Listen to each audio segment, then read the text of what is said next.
अष्टम वेतन लागू हेले केते बढ़िबो आपनक दरमा जानतु। मंगलवार दिन अष्टम वेतन आयोगर टर्म्स ऑफ रेफरेंस को केंद्र सरकार मंजूरी देइछथि, जहा केंद्रीय कर्मचारी और पेंशन भोगी मुहर हस फुटाई। तेबे आसंतु जानिबा अष्टम वेतन लागू हेबा परे आपनक दरमा केते वृद्धि हेबो। आज आम जानिबा एई वीडियो माध्यम रे। तेनु वीडियो को आरंभ करबा पूर्वरु आपण समस्त को अनुरोध, जेउ माने आम चैनल को एपर्यंत सब्सक्राइब करनांती एबे ही आपण माने आम चैनल को सब्सक्राइब करदंतु। आ वीडियो भल लागले वीडियो को लाइक शेयर कमेंट कर देबे। तो चलंतु देरी न करिकि आज वीडियो को आरंभ करबा। अष्टम वेतन आयोगर टर्म्स ऑफ रेफरेंस बा शर्त गुड़िक मंगलवार दिन मंजूरी देइछन्ति केंद्र सरकार। केंद्र कैबिनेट बैठक रे एही अनुमोदन दिया जाइछि।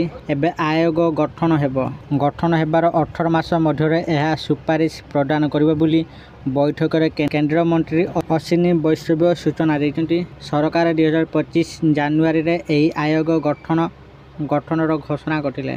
टर्म्स ऑफ कॉन्फ्रेंस एभरी दस्तावेज को बुझाए जहा दर्शाएब आयोग कार्य कौन, एहार कार्य किपरि हेबो, केते समय भीतर हेबो एवं किए एही आयोग रे शामिल हेबे एवं केते समय रे एहा कार्यकारी हेबो।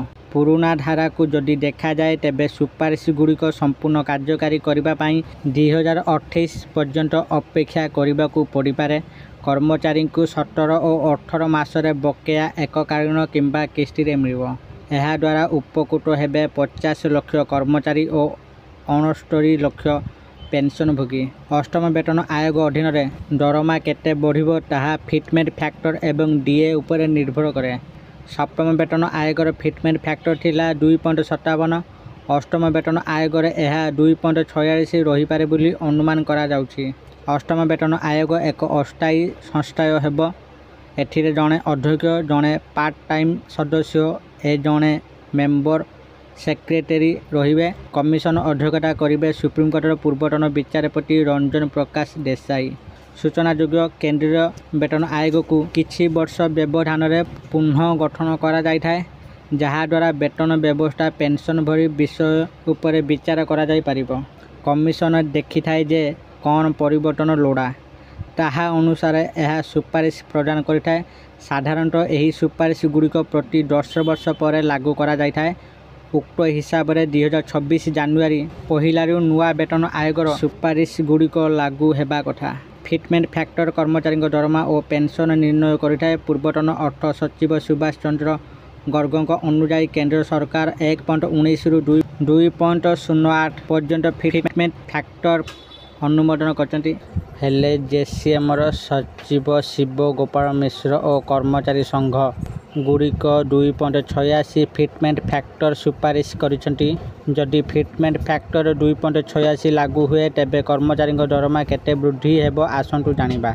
जदि फिटमेंट फैक्टर 2.86 हुए तेबे जणे पियोनर मूल दरमा 18,000 होइथिबा बेले से फिटमेंट फैक्टर लागू परे 51,480 टंका पाइबा कथा। सेहीपरि जणे क्लर्कर वर्तमान दरमा 19,900 होइथिबा बेले से 56,914 टंका पाइबे।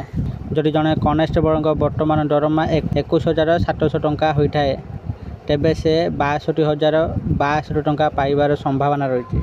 अन्यपटे जणे स्टेनोग्राफर और जूनियर क्लर्कर वर्तमान मूल दरमा 25,500 टंका थिबा बेले से अष्टम वेतन पर 72,930 टंका पाई पारंती। आशा करूची आपण मानकु आजिर एही इनफॉरमेशन वीडियोटी निश्चित भाव में भल लागिथिबो। यदि आपण मानकु एही वीडियोटी भल लागि थाए दया करी एही वीडियो को बहुत मात्रा लाइक शेयर और कमेंट करदंतु। आ जेउ माने ए पर्यंत आम चैनल को सब्सक्राइब करनांती आपण मानकु अनुरोध, आपण माने एबे ही आम चैनल को सब्सक्राइब कर दियंतु। आज पई एतिके फोन देखाबो आउ एक वीडियो रे। सेते पर्यंत मु दीपू आपण मानक थारु विदाय नउची। रहुची। धन्यवाद।